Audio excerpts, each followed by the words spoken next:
Is the core of Keyonte George, Lauri Markkanen, and Ace Bailey enough? Maybe. I say no, but maybe. Plus a ton of other Ask LOJ questions next on Locked on Jazz.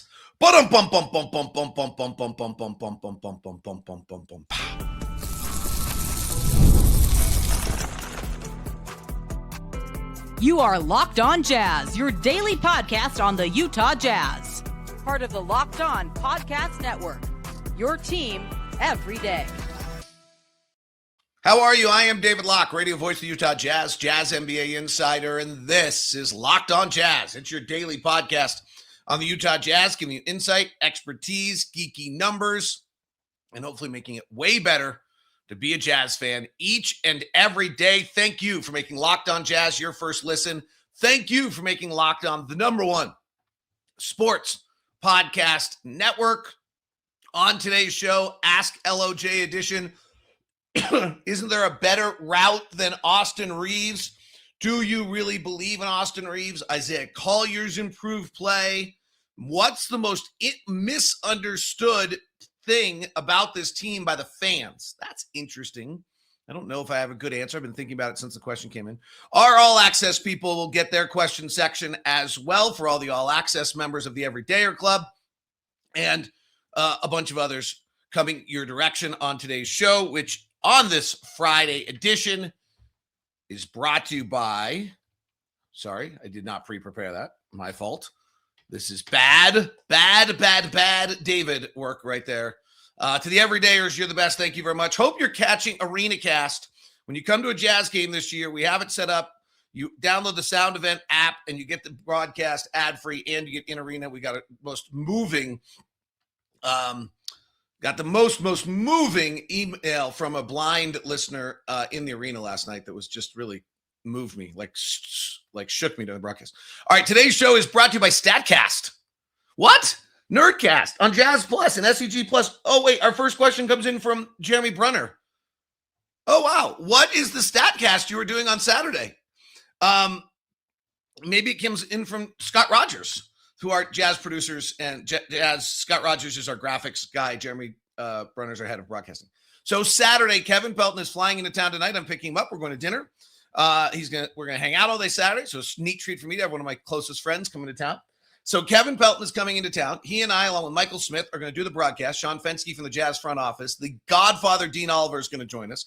The challenger George Rodman, while he'll be busy during the game, we'll do a pre-established segment with him. And we're going to do a broadcast that's all. Here's my vision of what we're doing Saturday. It's on SCG Plus and Jazz Plus. We are doing a broadcast where we show you the game, but we're going to do it through the lenses of statistics. So what statistics matter, how you evaluate players, how you look at things, a little bit like MLB's StatCast. So that's what we're doing. Scott Gerard will do the radio, and I will be on with Kevin Pelton doing that for you on Saturday on SCG Plus and Jazz Plus. So please check it out. We greatly appreciate it. All right, let's get to your questions. They're truthful ones. If Walker was healthy, how good would the Jazz be this year? This is a really good question. And this is one that I think as the front office after this season moves forward is where you really have to start the discussion. We're kind of getting to that point of the season where I think you can. So the biggest thing to me is that the Jazz defensively are still terrible. They're 29th in the NBA defensively. And I would like to believe that if Walker was with this team, we would be a better defensive team than 29th in the NBA. Now, frankly, we had Walker last year and we were 30th, but I just feel like we were heading in the right direction there. And then there were skills that Walker, I think, was going to develop some this year that I think would have helped a great deal. The other thing is we just would have never had the lineups without Jusuf Nurkic or Walker Kessler if we had stayed healthy. And the defensive rating in those lineups is the worst in the NBA at a defensive rating of 130. So when you take Walker Kessler and Jusuf Nurkic off the floor, we really just don't have a center on the roster. And our defensive rating is a 130. And that's why we're so bad defensively. When we're not very good, don't misunderstand, we're a 118.0 when Jusuf Nurkic is on the floor. That's not particularly great. But the biggest difference, if Walker was here, we would not be 28th in the league defensively. I mean, even if we were when Yusuf Nurkic was on the floor, if Yusuf Nurkic was on the floor all the time, we were 118. I think that'd be 20th in the NBA. And so I have to feel like we'd be better than that with Walker. So that puts us in the middle of the pack. So suddenly we're in the middle of the pack defensively. We're pretty good offense. We've kind of shown we can score. We're middle of the pack offensively. We'd probably be close to a 500 team, which is wildly different than what anyone thought.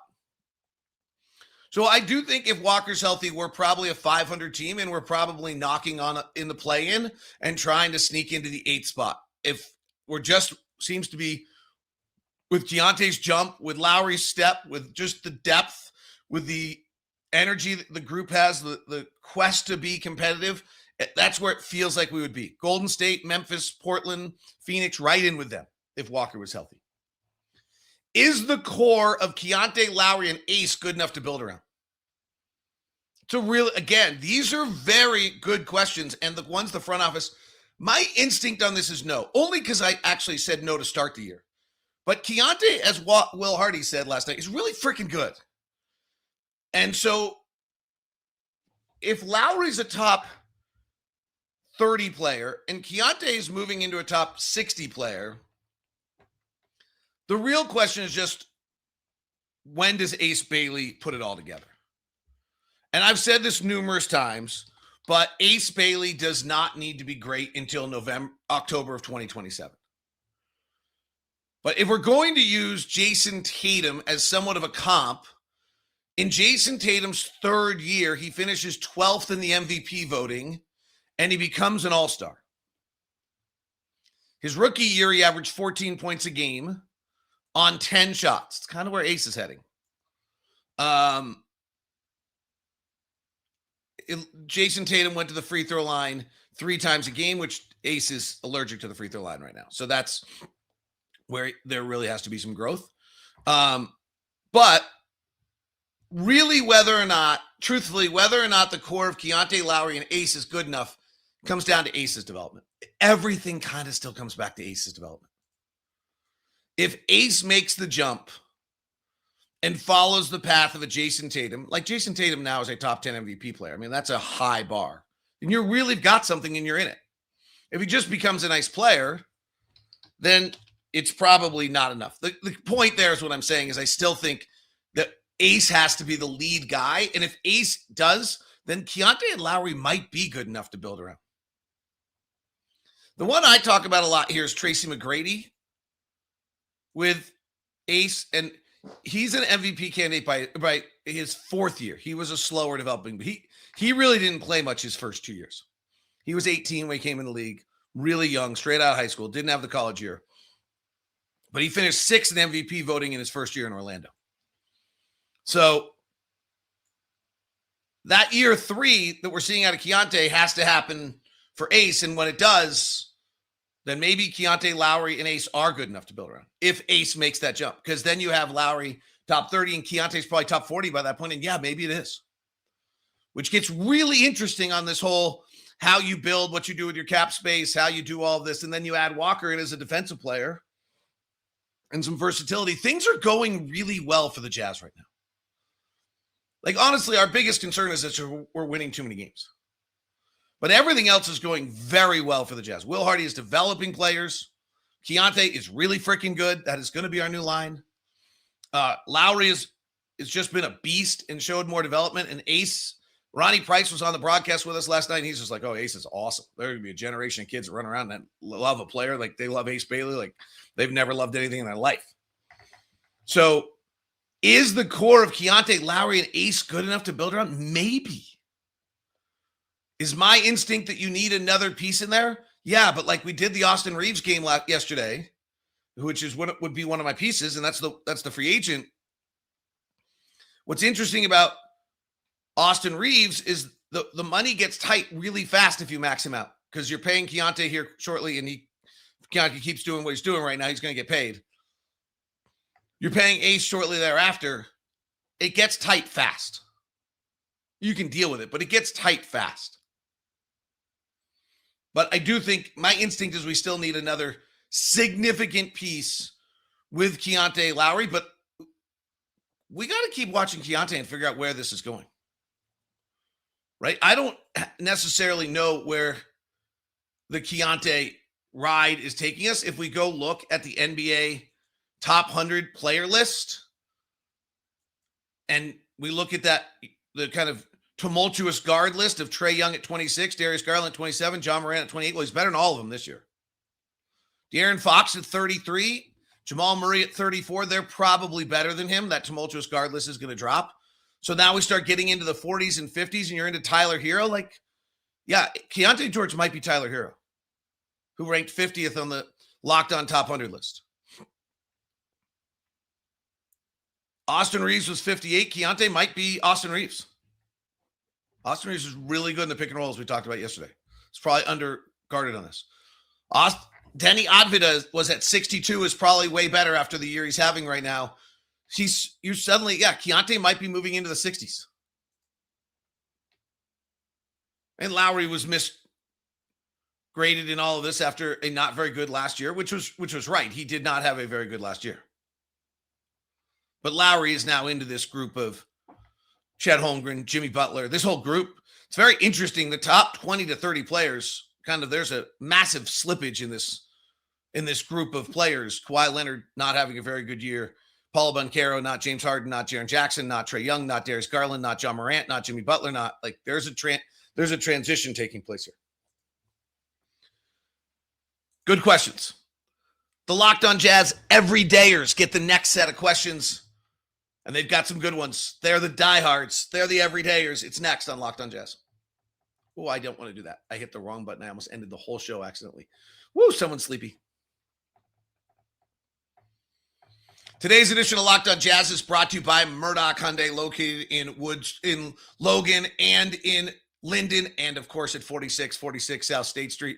It is our good friends, the Murdochs, and their amazing customer service for over 90 years in Utah, making sure that you have a no regrets experience, and then giving you even a little extra along the way. The Hyundai cars are amazing. As you know, I am a often purchaser of Hyundai cars at this point. I'm driving the Santa Fe hybrid right now. It is such a great car. Super space, skis fit great, third row of seats when needed, beautiful power coming up and down the mountains. I haven't had to drive it in the snow yet, but will be able to, and it will be terrific. Hope I get to drive it in the snow here pretty soon, frankly. All of those things at Murdoch Hyundai. If you're going to stop by in Linden or in Logan or in Salt Lake at 4646 South State Street, let's get you the VIP experience. Email me first at dlock09. That's dlock09@gmail.com. We like to get you available to have the VIP experience over at Murdoch Hyundai. Today's show is also brought to you by DoorDash. What do you got in your bag? The season's heating up. DoorDash has a way to keep fans in their bag the whole way through. Whether you're watching the highlights, the tunnel fits, or just your favorite player, DoorDash makes the entire season more fun because every player has their bag. With DoorDash, fans have one too. DoorDash keeps your snacks stocked, your gear fresh, and your watch party vibes absolutely on point. There are nights when your team stresses you out. Let DoorDash become your post-game therapy. Sometimes you need dessert now. Those late night interviews hit. Suddenly you need chips at midnight. DoorDash is built exactly for that. If it's the group chat says pull up, DoorDash makes sure you show up prepared. Snacks, cups, even a phone charger for the friend who's always at 2%. From tip-off to overtime, stay in your bag and order on DoorDash. Get snacks, drinks, gear, whatever gets you through the season. Delivered right to your door. DoorDash in your bag all season long. Thanks so much for making Locked On Jazz your first listen of the day. We are free and available on all podcasting apps. And thank you for making Locked On the #1 sports podcast network. Special hello just moments ago to Trevor Toulson, who joined the Everydayer Club. Glad to have you aboard, Trevor. Also to Christopher Holfeltz, who joined yesterday. Glad to have you aboard. And Nick Archuleta. Fabulous to have you aboard the Everydayer Club. We've got 2 different clubs for the Everydayer Club. You can get, for Everydayer Club, you get ad-free Locked On Sports Today, access to our exclusive Discord group, which is going to grow and be super fun. That's $5 a month, $50 a year. You get ad-free and Locked On Sports Today. The All Access Club, you get, are you ready? Here we go. You get a daily newsletter. You get 15% off and access to the merch store. You get one-on-one texting, interacting with me in the All Access group, which gives you, yesterday you got the Lakers defensive offensive profile, you got the Jazz clutch numbers, you got a bunch of the whole overall game day sheet from me, plus all sorts of interaction. You get an exclusive segment here on the show in just a second. You get Leaf 2 Lean's weekend breakdown of all the draft prospects. You get his extra draft prospects. That's all at $15 a month or $150 a year. You get 2 months free. Go to lockedonjazz.supercast.com. That's lockedonjazz.supercast.com. lockedonjazz.supercast.com to join the Everydayer Club. All right, let's go to our Everydayer questions. This comes in from Matt Larson. How are the Jazz going to make sure they keep their pick? Matt, that question is somewhat intuitively obvious. All right, last night was a good night. We are at 8th. Charlotte is won 5 of 10, 2 in a row. They have their full roster back. They actually looked good last night. They had LaMelo Ball, Brandon Miller, Con Kadipla, who's really good, Miles Bridges, and then they started Ryan Kalkberger as they planned all year, and they've won. So they're at 9 wins. We got a chance for them to pass us. Milwaukee's at 11. They need to keep winning. Dallas is at 11. They've won 6 of 10 when Anthony Davis plays. They're pretty good. Remember, we beat them without Anthony Davis. Portland won last night. They've won 11 games. Chicago's won last night. They have won only 8. They're a little nerve-wracking. They've won 11 games. So the teams that could catch us and cause us problems are Milwaukee, Dallas, Portland, and Chicago. I don't think Golden State's in a bad place, but I don't think they're about to end up pulling the plug. Charlotte has 9. So we're at 10. Charlotte's at 9. I think we could swap places with them. Brooklyn's at 7. I don't know that we can swap places with Brooklyn. Brooklyn has won 4 of 10. I just don't think so. Indiana's lost 3 in a row. They're at 6. I don't think we can swap places with them. Sacramento's lost 4 in a row. They've only won 6 games all year. I don't know that we can swap places with them. The next ones that are really interesting are the Clippers, who've lost 5 in a row. They are a complete unmitigated dumpster fire, but they don't have their pick. So there's a chance we could swap places with them. At some point, they might start winning games. I kind of doubt it. I don't know that. I don't know what to do there. New Orleans has won 3 in a row. They've now won 6 games, and there's a minor chance we could switch places with them because they don't own their pick either. So honestly, our best case scenario is that Charlotte jumps us and the Clippers and New Orleans jump us, and we can get to 5. But I don't think we can do better than that. So I think we're going to go into draft lottery day at 6 or 7, and it's going to be nerve-wracking as hell. The league is just taking a twist we didn't expect, and we're way better than we thought. With all the injuries and odds, what are the odds the NBA shortens the season? Shane Brown is the question. The question was actually a little longer. Here's what he really said. I totally agree with you about style of play and increased movement and amount of possessions being the main cause for the uptick in injuries. What are the odds that the NBA actually lowers the amount of games in the season? And what do you think the timeline would be? Also, what do you think the appropriate number of games is? So let me address this in a few different ways. So one, I'm very concerned about this. And I actually have talked to some other broadcasters about this. Chuck Cooperstein and I had dinner about this the other night. I think we're breaking our players. I think this way we play, the game we play, Ronnie Price was on last night talking about how fast it is. I think we're breaking our players. I think the game has become too physically demanding for the bodies of NBA players. We're playing too many possessions, too much space, too many closeouts, and too fast. That's too many cuts. And if you watch the 80s or 90s and actually watch it, you'll understand. Okay. We're not going to shorten the season. I just can't imagine that. So the next question is, are we going to lengthen the season so that there's less games every week? We can really only lengthen by starting earlier, which dives right into football, which is not good. I do have a little bit of a theory that sports is so hard to follow right now for fans that more fans are becoming one sport fans. Like when I grew up, I was a basketball, football, baseball fan, and I watched all of them. And then when baseball season was over, you just switched. But with the way movements and player movement and information is, you kind of follow your team 12 months a year. Thank God, because that's what Locked On is. So I do wonder whether there's maybe a different fandom that you can do this with. But I think the answer might be that we start the season October 1. Players won't like that because it's their summer and all sorts of things. But But I think that the cost of starting deeper into the NBA, into the NFL season and having some less good ratings early is worth having players healthier. And so I think the answer is we start 2 weeks earlier. Camp's already really short. Maybe you mitigate players coming into the early in the year. But we have a problem in the league. And the calf strain, whether Tom Habester's article is right, that's all related to the step back, whatever is going on, I'm concerned we're breaking our players.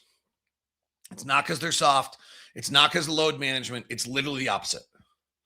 And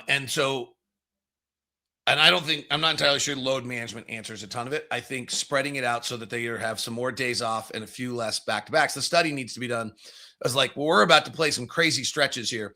Do players get hurt in these stretches? And then I think, like from our standpoint, we probably should sit players because there's no value in putting Lauri, Keyonte, or our key pieces in injury risk. Like when we go to San Antonio, we're going to play Denver, Memphis back-to-back, then Detroit, San Antonio back-to-back with 2 back-to-back 3 a.m.s. Like I'm sitting guys on one of those. Just because of the burden. And that's not great. Like we shouldn't be wanting to sit guys because of the burden. That's load management. But the other thing we have is just everyone's getting hurt. Like we just haven't. When was the last time we played a game? Now, so much because of who we are and everyone rests against us. But when was the last time we just played a game where someone was the team? We saw a full team, like the Knicks, and they beat us by 100. But like we saw Dallas without Anthony Davis. We saw LA without Austin Reaves. We saw we can just go down the list, right?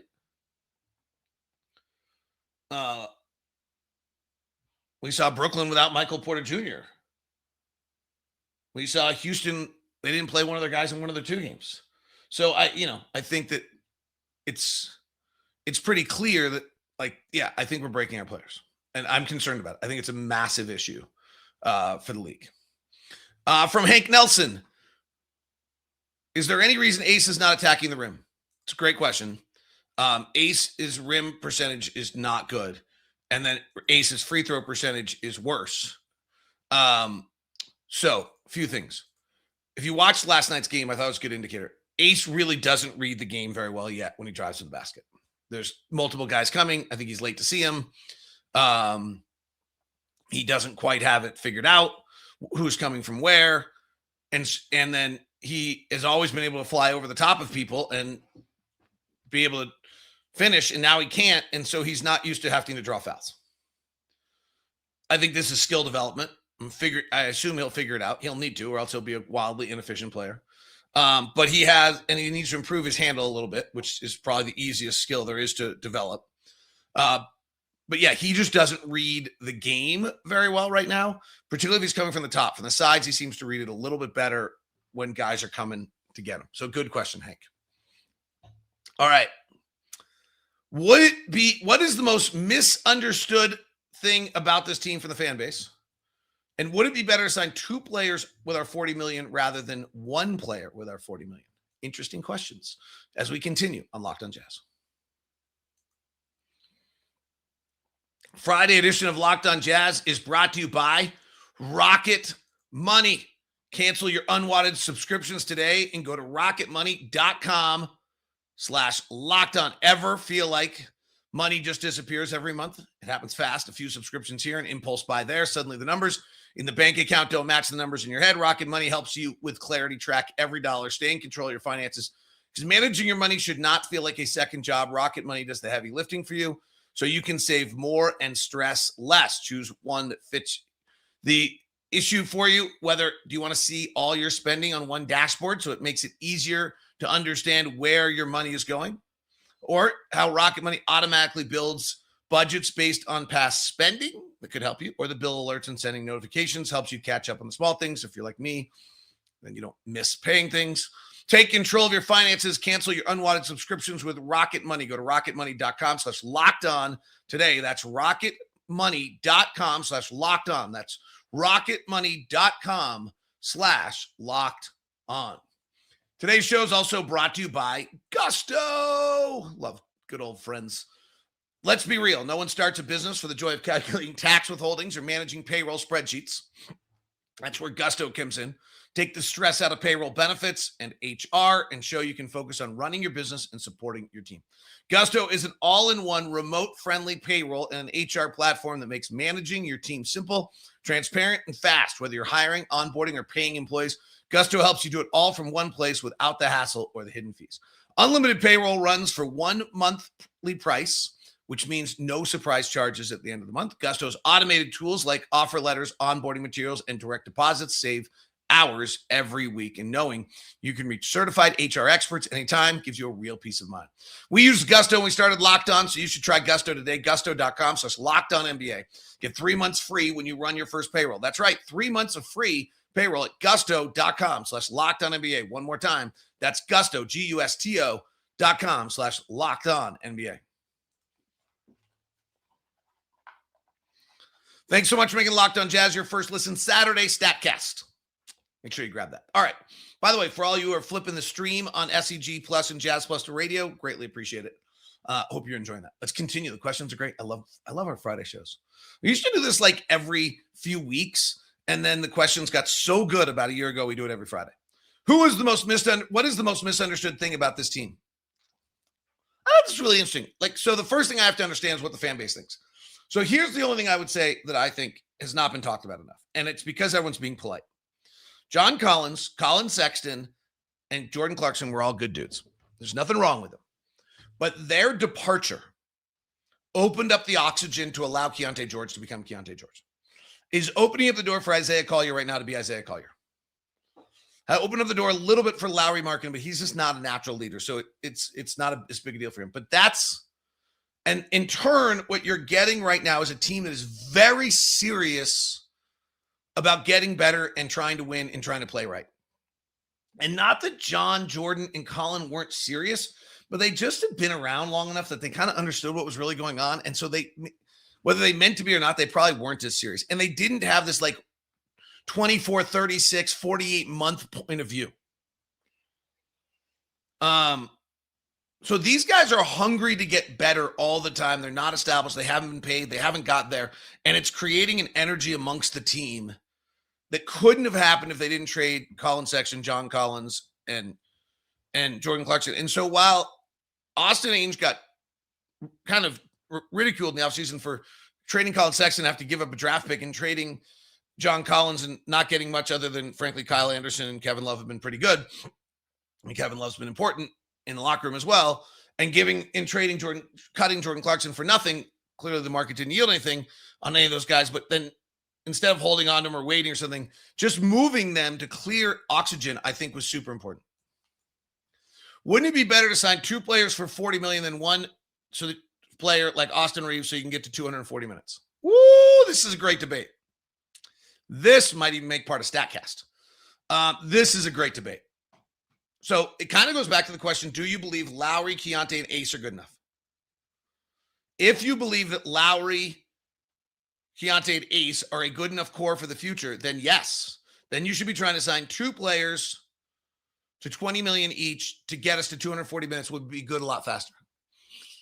If you believe we still need kind of another stud in there, then you got to go spend the money. But then you're right. You're going to have to fill out your 240 then with younger players. Ronnie Price and I were talking about this last night in the air.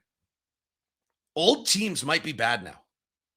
The game is so fast. There's so many possessions that there's a chance that old teams are bad. Oklahoma City won with a really young team. San Antonio's competing with a pretty young team. Phoenix was old last year, looked awful. Clippers this year are the same version, old and awful. Old might equal awful now. So it might be all right to go sign somebody. My point on that is it might be all right to have a very young bench. Is there any chance Austin Reaves would leave LA, or are you just throwing it out there? Here's the scenario where he would leave. There's 2 ways it happens. One is he wants his own team. He doesn't want to be, he wants to be 1A and 1B with Keyonte. Or he wants to be 1A and thinks Keyonte is 2. And he doesn't want to be guaranteed 2 to Luka. That's 1. 2, there's a funny psychological game that goes on. So the Lakers can offer him a 5-year contract for the max. And the Jazz would offer him a 4-year contract for far less money. But if the Lakers don't offer him all of that, then they're somehow being cheap with him and not giving him respect. And if the Jazz are offering all of it, then the Jazz are being more respectful, even though it's less money. It's a very weird psychological thing that happens with players in negotiations, but it's true. So that would be the scenario. I heard yesterday he loves golf. He's got a good relationship with Luka. LA Excellence believes he would never possibly ever leave. So it's probably unlikely. He supposedly golfs every day. He wouldn't be able to do that here. So maybe there's something to that. It's hard. What do the Clippers do? I don't know. I think it's a fascinating story. It's the same thing with Phoenix. Like, what does Phoenix do last year? They're the exact same team. It's a disaster. And they're getting worse by the day. And they don't have their pick. And they're not sure they have tradable assets. I don't think anybody wants Harden, Kawhi Leonard, Bradley Beal. Maybe somebody wants Zubac. And like at some point, they just have to unload this thing and restart it. And they don't have their pick this year. But they're so desperate. I don't think they even have room to make a run. And they're just not good. Like their starting lineup last night's bad. James Harden was out last night, and I love Chris Dunn as a human, but Chris Dunn is not a starting point guard in the NBA. Chris Dunn is still kind of borderline rotation player in the NBA. And he started for them. And Bogdan Bogdanović was their other starter last night. And they got smoked by Oklahoma City like the rest of us. But yeah, they're playing 3 rookies now off the bench. I mean, it's holy smokes. And they're super old and slow, and they just missed. Lawrence Frank's one of the best GMs in the league and just missed. Is Isaiah Collier going to jump to your top of your young 7 after 30? So probably not top because Keyonte is still in that young 7, but Isaiah Collier, the last 2 games, has been marvelous. I love watching this. I love this job for the stories of the humans. This Isaiah Collier concept that I really thought he was on the brink of like getting lost and we weren't seeing him for a month. And now he has been this impactful. And Will Hardy said last night, I thought last night was the best game he's ever seen him play. What impresses you the most about this group? I think just that comment from Will Hardy last night that they're serious about it and that they're hungry to get better. It's fun to watch. Orlando, Saturday, I'll be on StatCast. Scott Gerard will be on the broadcast. Join us on Jazz Plus, on SEG Plus for StatCast. Join Scotty with Ron Boone. Have a great day. Thank you very much for tuning in. In a great week. You guys are the best. Please join our Everydayer Club. You can get Locked On Sports Today exclusive for audio. It's the only way you get it anymore is on the Everydayer Club. That's our daily, like NPR Up First daily show, national show. You get the Discord group. You get access to the Locked On merch store, and you get ad-free all access club. You get 15% off at the merch store. You get the daily newsletter. You get Empty the Noggin after games, so I didn't do it last night. Sorry, I was just exhausted, and I'm not in the habit of doing it yet. You get all my notes, pregame notes, thoughts notes, reaction to rumors, injury reports sent directly to you from me, interaction back and forth, Leaf Tuline's exclusive content that's only to all access members. It's all at lockedonjazz.supercast.com. That's lockedonjazz.supercast.com. We now send you the first ever national 24/7 NBA channel on YouTube, Locked On NBA. If you're on audio, check out Locked On NBA for your second listen every game, every night.